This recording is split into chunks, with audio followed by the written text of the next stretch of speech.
My name is Billy Delgado. I'm the Emergency Management Coordinator. I would like to welcome everyone here today. First, I would like to introduce our elected official, State Representative Todd Hunter. Speaking during the briefing today will be Mayor Joe McComb, City Manager Peter Sononi, Dr. Dante Gonzalez, the Assistant Director of Public Health. Let's begin with Mayor Joe McComb. Thank you, Billy. We're going to be doing these on a regular basis to keep the public informed. We want people to know as much as possible, and we appreciate the media responding and coming out, because we really do depend on you to get the word out. First, if you'll notice, we have an interpreter here with us today, and I realized after we got started yesterday that we didn't have, and I apologize, I dropped the ball on that, but we've corrected it, and we'll be good from now on. A couple of things I'd like to mention before we get to the technical information from City Manager Peter Zanoni and Dr. Gonzalez. These are some times that we really need to call on our community to come together. And one of the organizations that I'd like to put out in front of you right now is that the Coastal Bend Blood Center needs our help.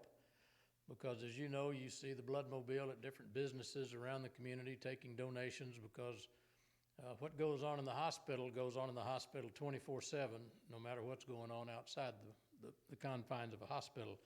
So there are people there that do need blood for, surgeries, automobile accidents, other things. And so with businesses cutting down and reducing their forces, this is going to have an impact on our blood supply. So I would encourage you. You still got the ability to get around the community. You're going to have some time now that some people are at home doing some of the work. You might be able to slip off and go make a donation, and I would encourage you to do that.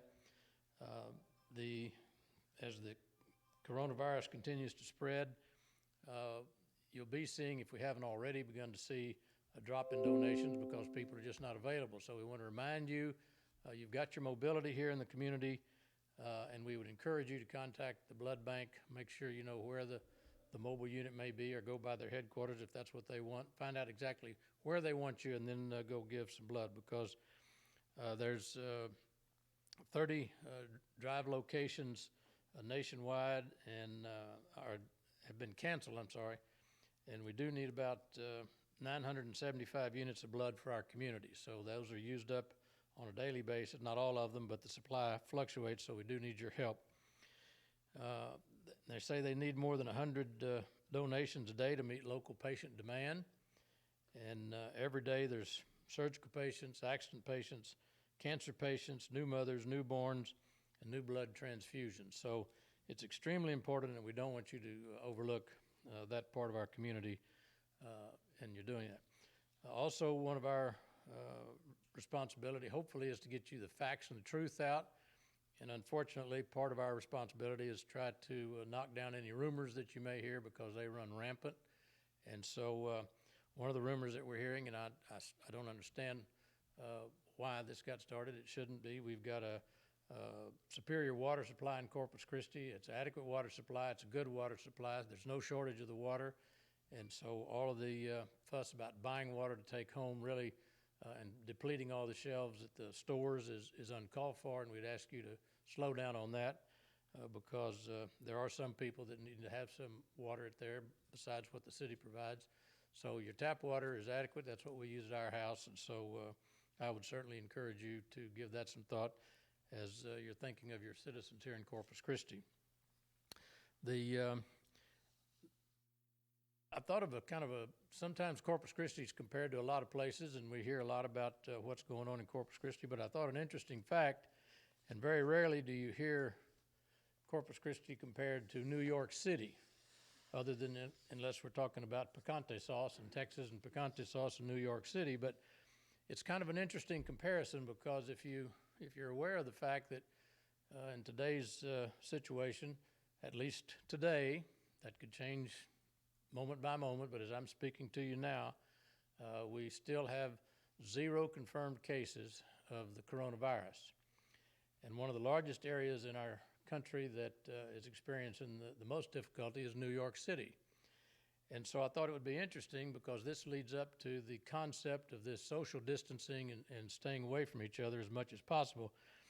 The Corpus Christi land area, including the bay, is 504 square miles. The land area in New York City is 302.6 miles.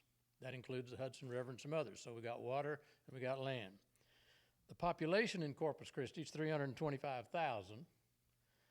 According to the adjusted numbers in 2016 from the Census Bureau. New York City, they've got 8.623 million people in adjusted numbers for 2017. So in Corpus Christi, what that means is on a per square mile basis, Corpus Christi has 646.29 people per square mile. New York City has 28,496 people per square mile. So you can see we have a lot of room in Corpus Christi to meet our distance requirements under this socially distancing process. New York City, and that may be one of the contributing factors, the fact that they have such an issue because they're an international hub. People come from all over the world, but at the same time, they don't have the room to spread out that we do. So take advantage of the space that we have, use this distancing theory, and I think you're going to see some great results. And I just want to thank Billy and the staff and that are working so hard to keep us safe. And at this time, I'd like to call on Peters. One other thing. You'll notice today we've got a substantial number of reduced folks here with us in the well. And the reason for that is, and I want to explain, because normally when we have something that we present to the public, the city council, and yesterday you saw a couple of county commissioners here, they're very much supportive, 100% supportive of what we're doing. But as leaders, we have to kind of set the pace, and what we've done is said we need to keep the numbers down, and so that's why we've asked the council and the commissioners, not because they're not here. I just wanted to share with you they are very supportive, and the commissioners court, the judge, and myself, and the city council are 100% behind this effort. But by leadership, we're not here running the numbers up, and so that's why they're absent. Don't interpret their absence as not being supportive. They're very supportive, and I'm appreciative of that, and also the county commissioners and the judges. She's got lots of irons in the fire trying to cover the county, so she's had a schedule conflict and isn't going to be here with us today. But this is a unified effort, and we're trying to all sing from the same page, and so that's the explanation of that. Representative Todd Hunter is also here, and I'd like for maybe Peter to come up and give us his thing, and then if you, State Representative Hunter, because we want to stay in good, close contact with the governor's office, and our representative has the governor's ear, so we're glad you're here, and we're going to take advantage of that relationship. But I'd like for Peter to come now and give his presentation on the city's behalf, and then Dr. Gonzalez to come make his comments about where we are, what we're doing, and how it is going into the weekend, and then Todd Hunter to wrap us up. And from a state's perspective, if he has any insight into any new things that the governor may have coming down the pike. I've not heard of any, but we'll find out in just a few minutes. So, Mr. Zanoni.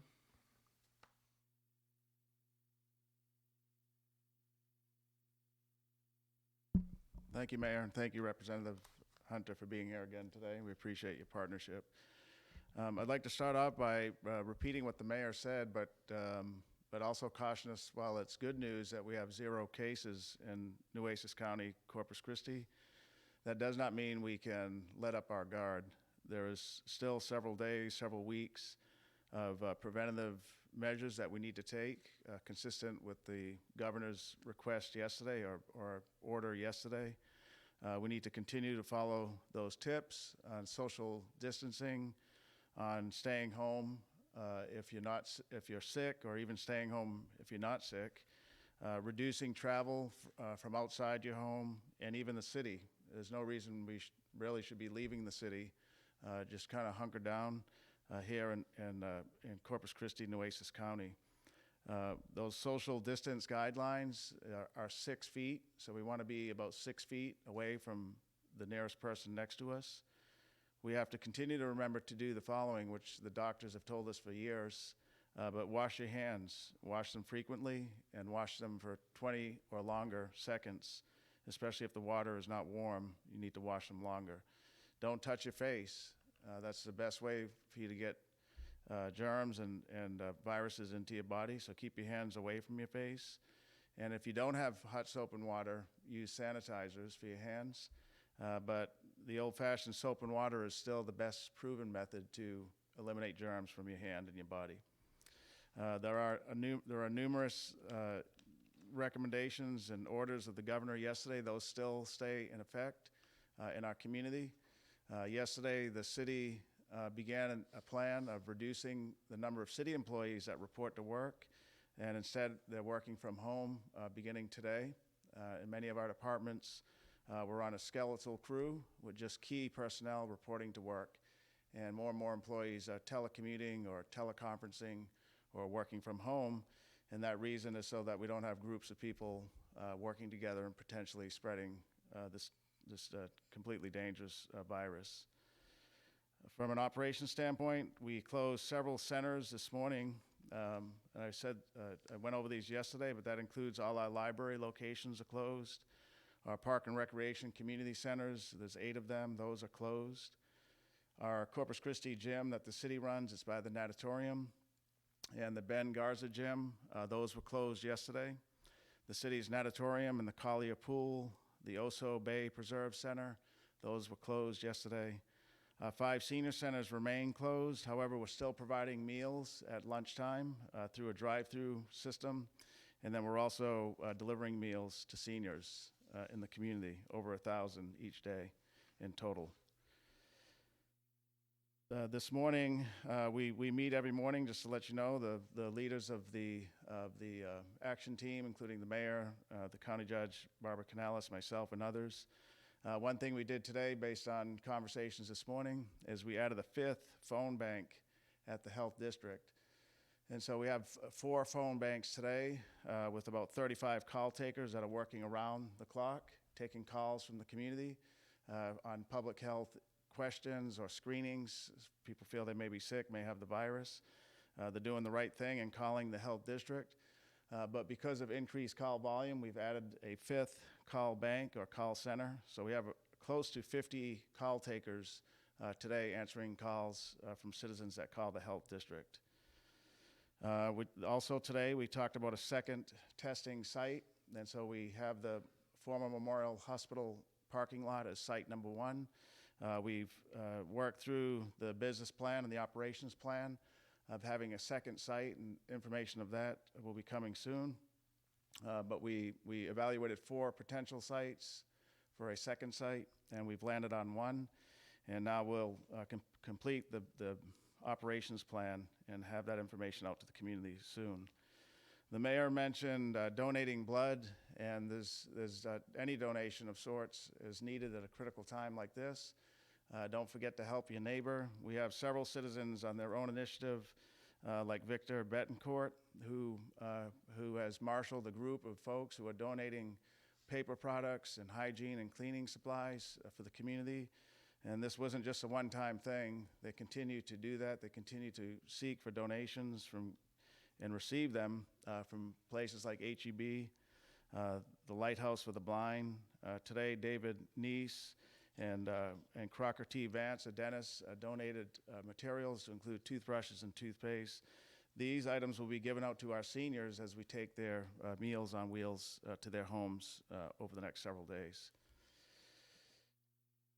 I want to remind you of some of the basic call numbers and informational points. And so just as a reminder, the city has our website at cctexas.com. We have a link on there for the coronavirus website that we set up some time ago. There are links to other sites. There's information. If you don't know what the coronavirus is, which I think a lot of us may not know, go to that website. There's videos on what is the virus and how you can keep yourself safe. If anybody thinks they may have the virus, or if they have any health-related questions, they need to call 826-7200. That's our call takers, where we have about 50 call takers and 5 call centers in our city.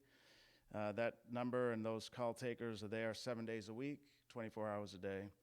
And then if you have a non-health related question, or you just need city services, you want to call 826-2489, which is our city informational line. So with that, I'm going to now turn it over to Dr. Dante Gonzalez, who will give us a health update for this afternoon.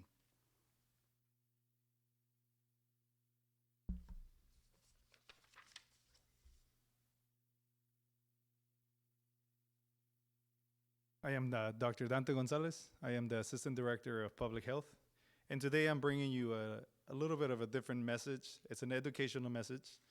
I want to talk to you about coronaviruses. So we've been taking a lot of calls. We've had to increase our bank center because we have seen an increase in the number of calls that are coming in. People still don't have a very good idea of what coronavirus is, and they hear all these terms, all these different things, and they still seem to not understand what is what and what is the name of the virus or what is the name of the disease.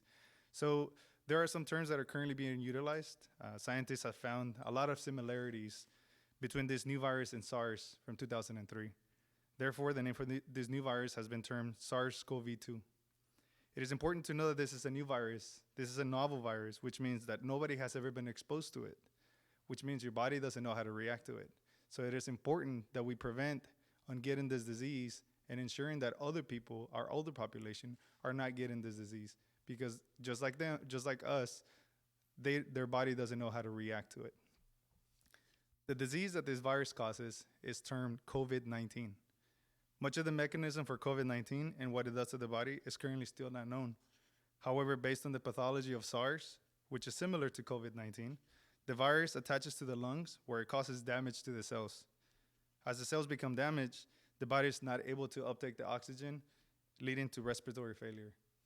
That is very important to know, and we come with this message so that the public understands the importance of making sure that we are doing everything possible to prevent the transmission and break the link of infection.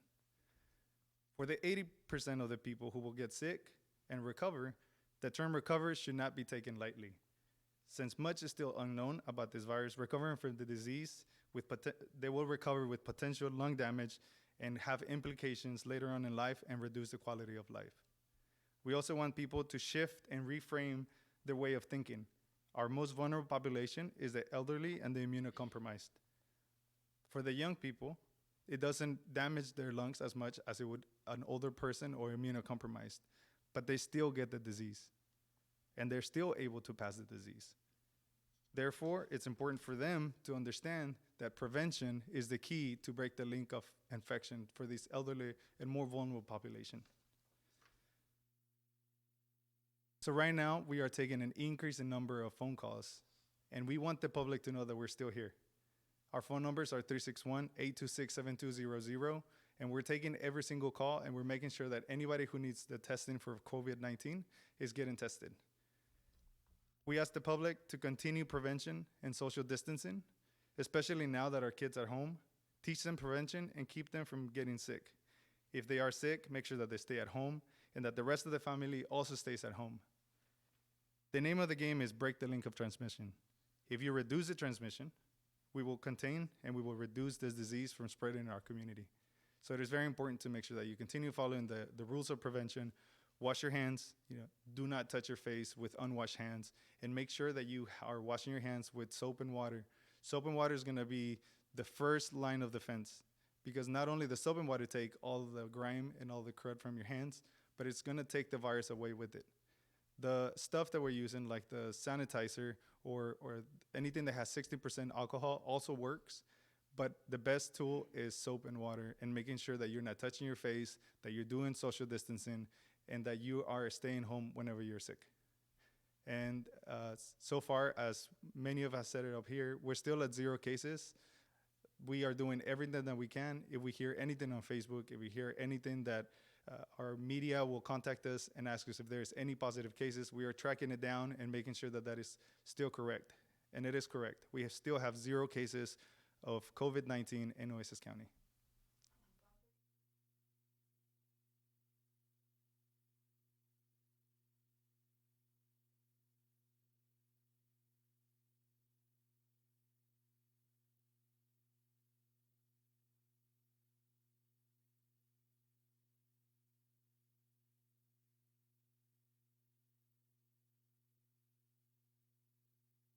Mi nombre es Dr. Dante González, soy el asistente director de la salud pública y yo les traigo un mensaje diferente al mensaje que les hemos traído.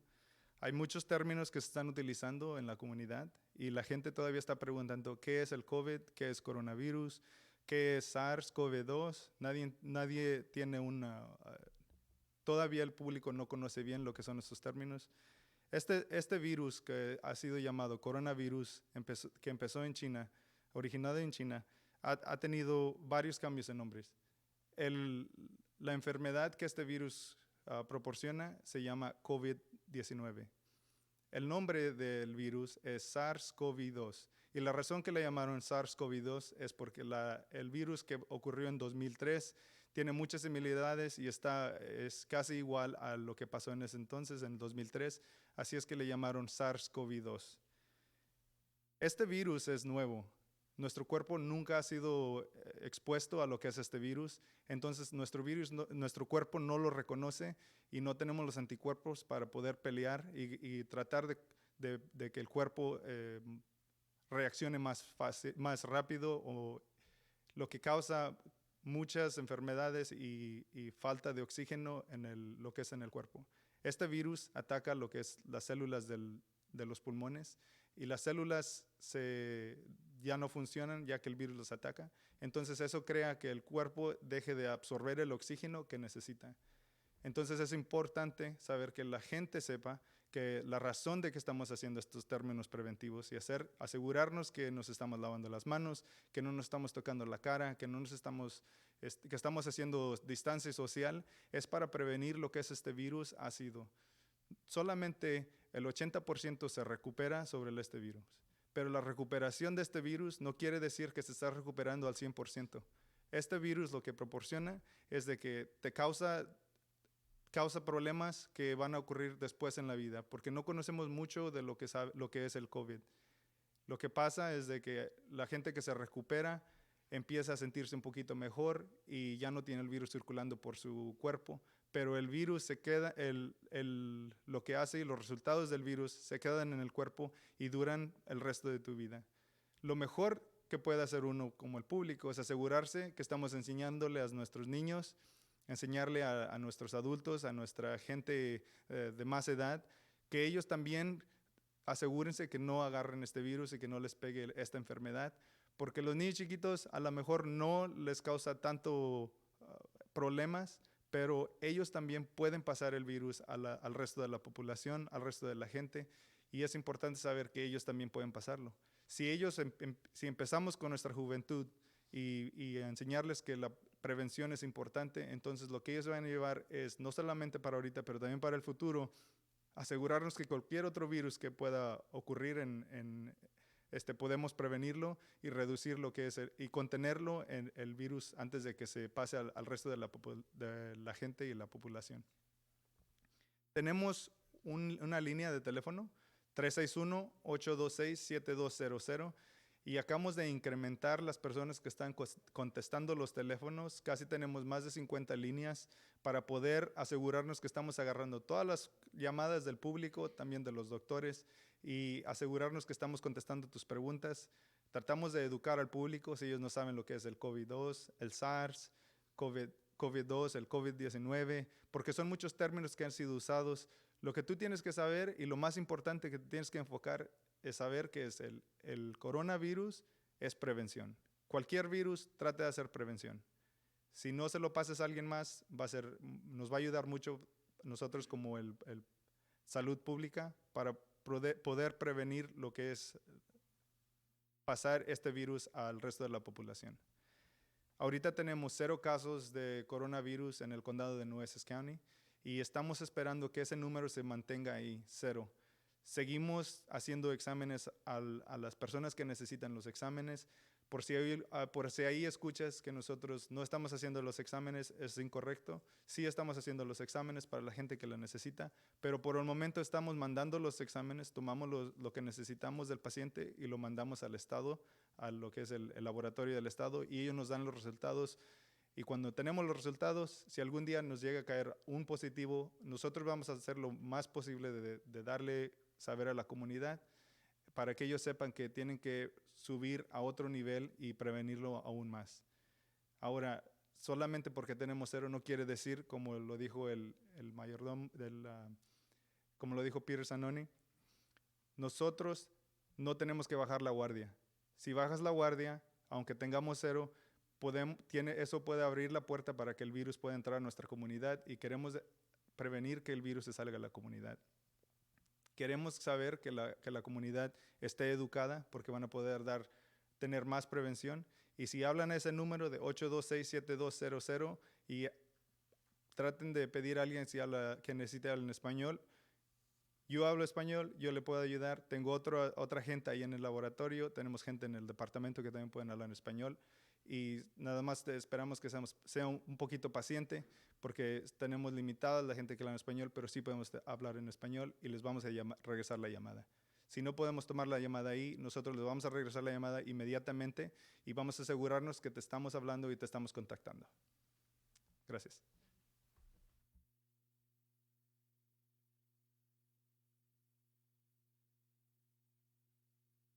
Well, thank you, Mayor, and I want to thank you for doing this daily. The state working with the local governments, to me, is key because communication is the key. So thank you for what you and the county are doing. All day long, I am working with the governor's office and the state agencies. I'm going to provide that information continually to the mayor and the county. But I want everybody to know we have good access. The state is having continual connection all day long. I do want to say two things. If you've got questions, remember the governor issued orders yesterday. Those orders, like no gatherings above 10 or more, start tonight at 11:59 p.m. The orders go into effect tonight at 11:59 p.m. until April 3rd at 11:59 p.m. And just to remind it sets forth different types of rules and regulations which we will provide and we've reported on. I also want you to know there's some issues that are affecting our community and state. And if you need help, reach out to us or the local government. One of those is business interruption insurance. So we've been dealing with the Department of Insurance today because many businesses are being impacted as well as consumers. We're also dealing with the Texas Department of Health and Human Services, getting all the updated information on the testing statewide as well as the medical issues. So any questions, please contact me, but I'll be providing all that information to our city as well as to the county. So Mayor, again, thank you. City Manager, thank you, and to everybody, appreciate you working with the state.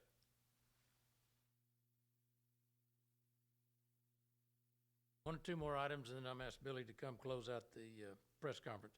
Again, encourage you to contact www.coastalbendbloodcenter.org if you want to donate blood. We need that. We're asking that you do that. You're helping your community, and it'd be a wonderful gift to our community because they are in need of it, and that need does not stop just because of the situation that we're in today. Also, to remind you, State Representative Hunter mentioned that the order actually goes in effect tonight, which means that restaurants will go from serving in their lobbies or in their dining rooms to go only. And so be sure to use and call your local restaurateurs in the downtown areas. We've made available to try to help those restaurants down there. We've hooded the meters in front of those restaurants, so when you call in or you email or whatever communication you've got with those establishments that you're using, you just drive up and they'll bring out your order. You don't have to get out of the car, or they may ask you to get out, come in and pick it up, but whatever they've worked out, that's their business. But please, please, please try to take advantage of this opportunity and support your local restaurateurs. It's not because we've got any favorite restaurants in town. We like them all, as you can tell by my size. I've tried most of them. But we've got a lot of people working for those restaurants, And if it comes to the point that they don't have customers, then you've got employees that'll be furloughed until this is over, and that impacts their income and their family's abilities to live like they normally do. So we really encourage you to help in this way, help your fellow citizens keep their jobs. These are one of the few businesses that probably are getting hurt directly as much as any, but there's several that are being impacted, but the restaurants are there, and also the blood bank. So I'd like to ask Billy at this time to come and close us out. I think I don't know what he's gonna say, but from a press conference standpoint, we will have another one scheduled Monday. We will continue to meet over the weekend as the city manager and the county judge and emergency management, Billy, and the other folks, but we'll schedule another update for you on Monday. And we look forward to being able to continue this openness and honesty as well as we can. We can win this thing. And in addition to all the other things that we're doing, I would ask for those of you that have a good prayer life and you've got a lot of faith, that you just employ that on behalf of the medical providers, the doctors, the nurses, everyone involved in this, the people at the local level, the state level, and the international level, national and international level. There's a lot of people working for the betterment of the world, and prayer will only encourage them and strengthen them and give them strength as they go on day to day, because as it goes, the longer it goes, the tighter they're getting, and so they do need all the encouragement and support that you got. So put your prayer life into high gear, and I don't think you'll ever get tired of doing that. And I'd like to ask Billy if he'd come in now and close us out.